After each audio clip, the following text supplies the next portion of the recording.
गुरुजी, ये जो प्रश्न है वो विशाल उपाध्याय जी का है। ठीक है, बहुत अच्छा है। तो इन्होंने कहा है कि हम हालांकि मोक्ष की, अध्यात्म की बात करते हैं और उससे मुक्ति की संकल्पना रहती है, पर बहुत बार ये भी कहा जाता है कि जो व्यक्ति युद्ध में लड़े और शहादत पाए उसको भी मोक्ष का अधिकारी माना गया है। तो वो किस तरह से मोक्ष का अधिकारी हो जाता है, तो ये इन्होंने जानना चाहा है। वो मोक्ष का अधिकारी इस दृष्टि से हो जाता है कि शास्त्र कहते हैं मोक्ष का अधिकारी कौन कौन है, तो जो धर्म पर और देश पर बलिदान होता है वो मोक्ष का अधिकारी हो जाता है, ऐसा शास्त्र कहते हैं। इसमें ये नहीं है भी कैसे हो जाता है, शास्त्रों का ये वर्णन है। और क्षत्रिय तो ख़ास तौर से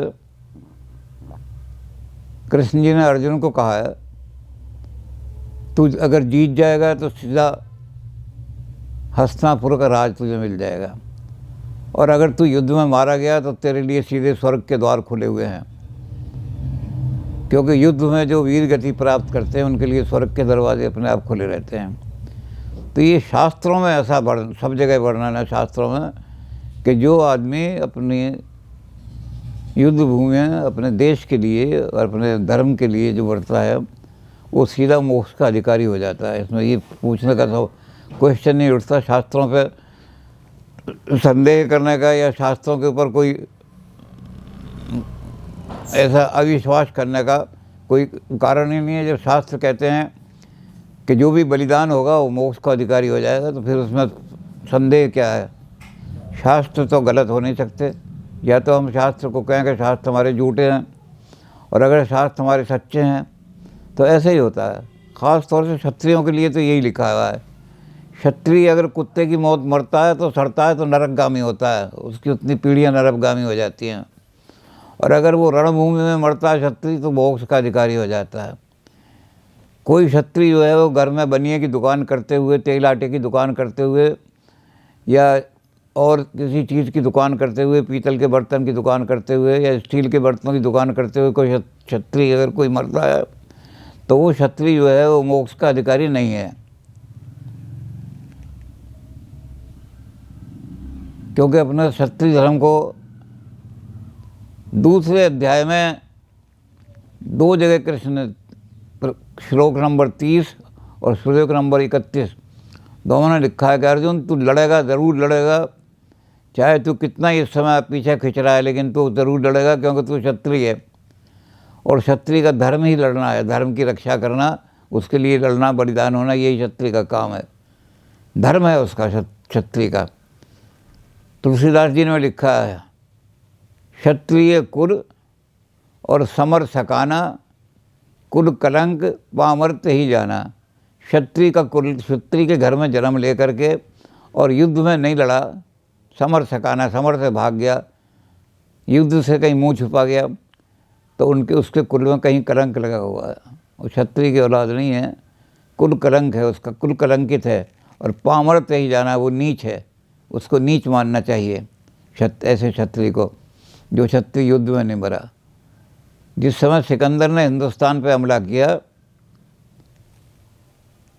तो पोरस जो थे उन्होंने कहा मैं इतना बूढ़ा आदमी हूँ, बुजुर्ग आदमी हूँ, इससे बच्चे से क्या लड़ूंगा, सिकंदर 30 साल का है। तो इसलिए उन्होंने अपने लड़के को भेज दिया, अमर सिंह को। अमर सिंह पहले दिन लड़ाई जो हुई, अमर सिंह युद्ध में मारा गया। किले पर बड़ी रोशनी हुई,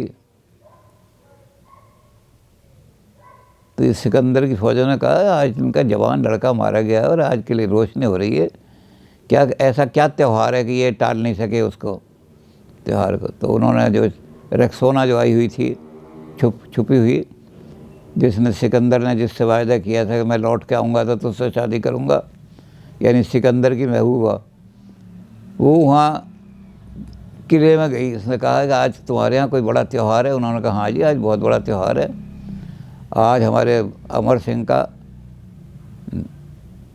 देश पर बलिदान हुआ है।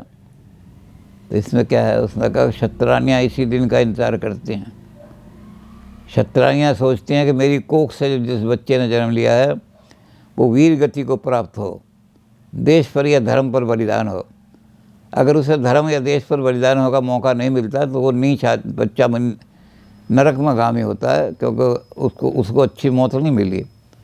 अच्छी मौत उसको मिलती है जो देश पर बलिदान हो जाता है। तो अब ये देश पर आज बलिदान हुआ है तो ये धन हो गई है कि आज मेरी कोख धन हो गई, मेरा बेटा देश पर बलिदान हुआ है।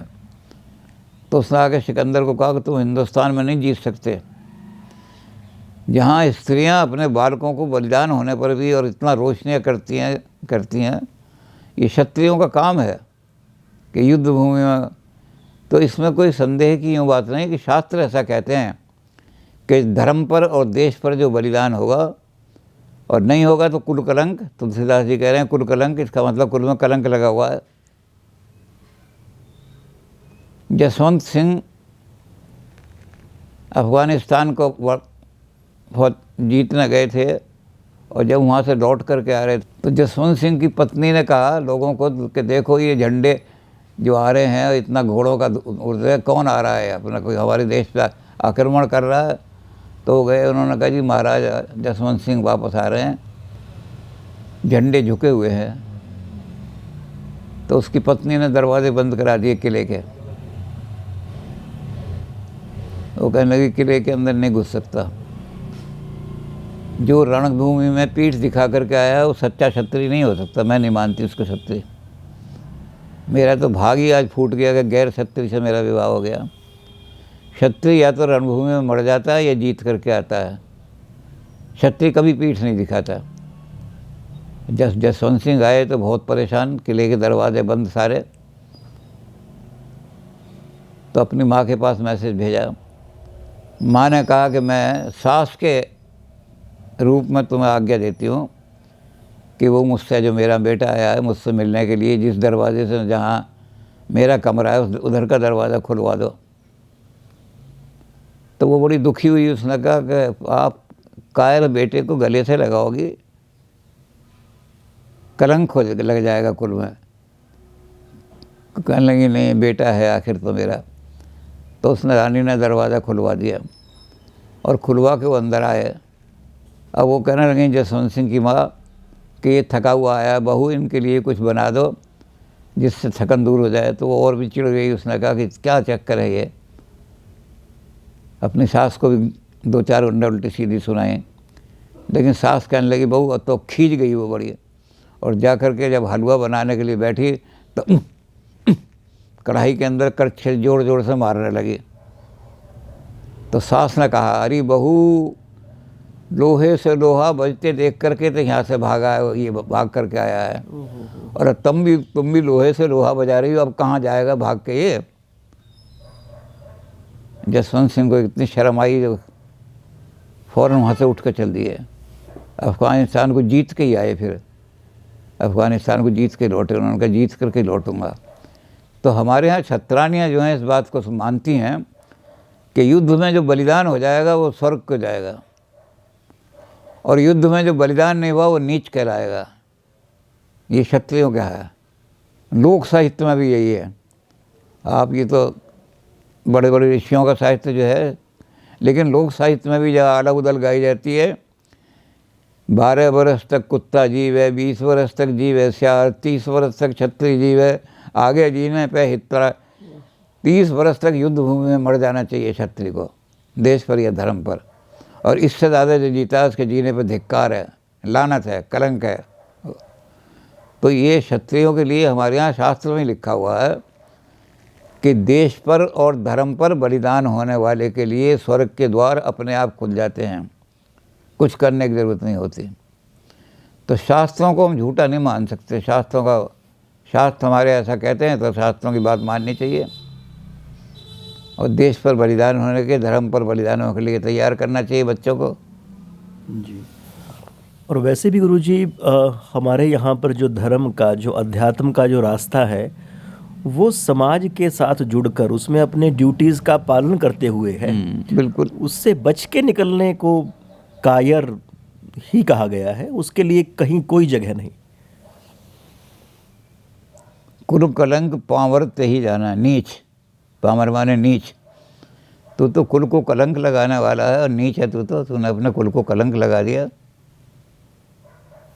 रणभूमि से भाग गया, रणभूमि में बलिदान हो जाए तो कृष्ण को जब खुद गीता में वो कह रहे हैं कि अगर तू युद्ध में मर जाएगा तो स्वर्ग को जाएगा, सीधा स्वर्ग को, और अगर तू युद्ध में जीत गया तो हस्तिनापुर का राज मिलेगा।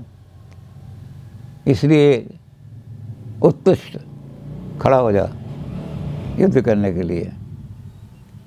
तो क्षत्रिय अगर युद्ध में मारा जाता है, अर्जुन खुद कृष्ण के शब्द हैं गीता में, तो स्वर्ग का रास्ता उसके लिए सीधा खुल जाता है।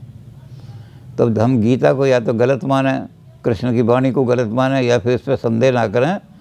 युद्ध भूमि में जो मरेगा वो स्वर्ग को ही जाएगा सीधा।